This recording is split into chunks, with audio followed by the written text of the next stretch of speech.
An old video just resurfaced of CNN doing a ride-along with ICE during deportations under the Obama administration. And now people are asking questions, rightly so, about the imbalance in reporting. And the maybe bigger question being, why?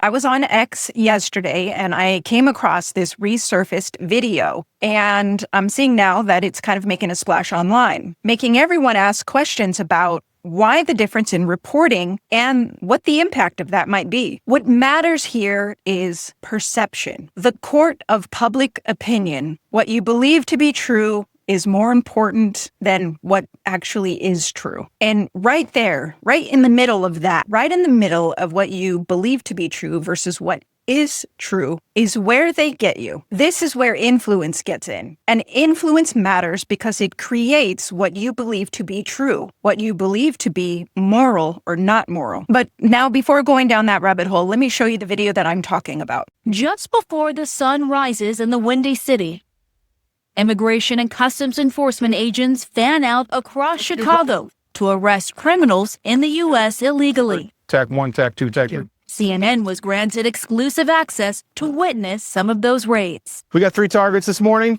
You know, some of the neighborhoods a little sketchy, so we got to make sure it's not just the target we're looking after, but other people around us. They want to come out extra. So I think the very first thing that you should notice and pay attention to is the fact that this is coming from the perspective of ICE.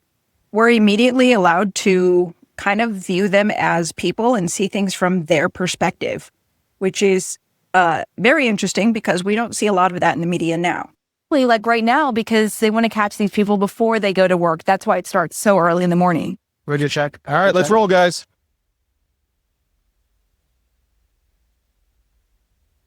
A lot of things go through your head. Your adrenaline, blood pressure, of course, goes up when you're getting ready to do something like this. All right, the vehicle behind us is off limits. How many people are involved with this operation, particularly right now? I have a 5-man arrest team here situated in this neighborhood here on the street. You see the stoop going up. I have a couple guys sitting right inside that stoop. This is part of what we do. Keep eyes on somebody and try to be as covert as we can. You know, is that him in white? You must. This may look organized, but in this moment, confusion. There's always challenges we face when it's dark.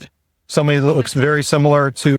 So again, this is just so interesting because the perspective is completely from ICE's perspective, and the narrator is even sort of empathizing with their experience. An individual. ICE agents mistakenly arrest the target's brother.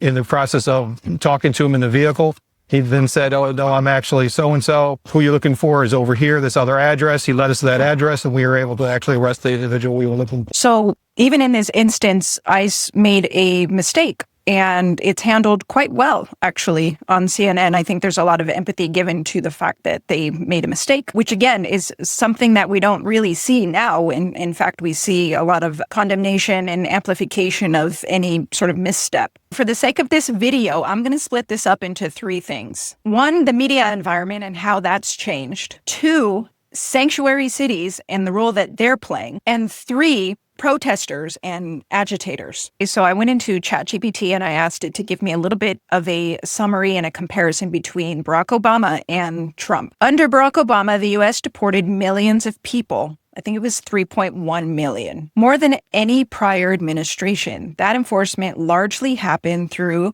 cooperation with states and cities. That's really, really key here, guys. Cooperation. ICE picked people up from jails, prisons, and court systems, not neighborhoods. Sanctuary policies existed, but they were less widespread and less defiant. So federal enforcement could function quietly and bureaucratically. Most of this happened out of public sight. At the same time, the media environment was fundamentally different. There was no TikTok, no mass live streaming, no constant bystander video feeding algorithms. Mainstream coverage of Obama was generally favorable or deferential. And immigration enforcement was rarely framed as an ongoing moral emergency. Even Obama's use of detention facilities and cages, which absolutely existed, produced little sustained outrage because the images weren't endlessly circulated and the media didn't agenda set the issue as central or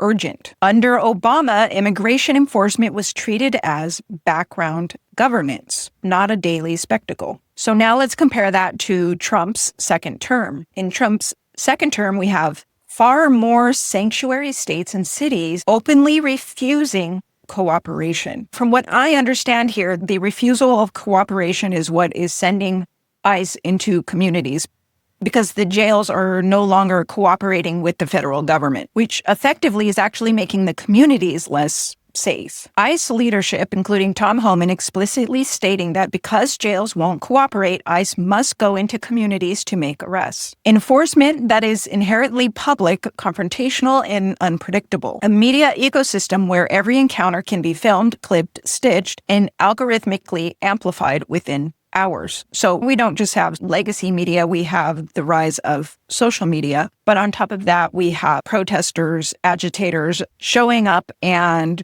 being aggressive with ICE. And by the way, that's not me saying that in every instance it's that way. I'm sure there's instances where both parties are not doing something right. But it is a reality of something that's happening. Add to that a hostile legacy media posture toward Trump. This is true.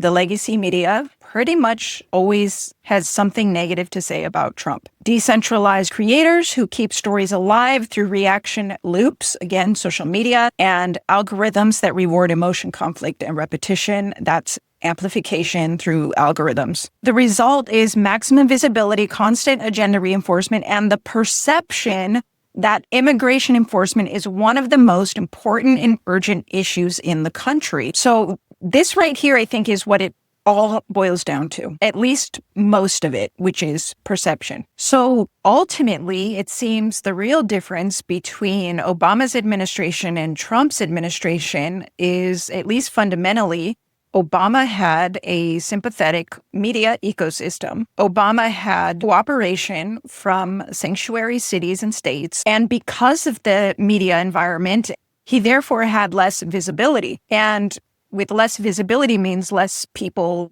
outraged and protesting. In comparison, the Trump administration does not have cooperation with sanctuary cities and states, has high visibility, almost constant with social media, and really doesn't have a sympathetic media ecosystem, at least not at the legacy media level. Well, if you made it to the end of this video, thank you. And if you got any value out of this, will you do me a favor and hit like and subscribe to my channel? I'm a really, really small channel right now, and I'm trying to grow. And otherwise, please stick around because I'm going to be having a lot more videos like this coming up.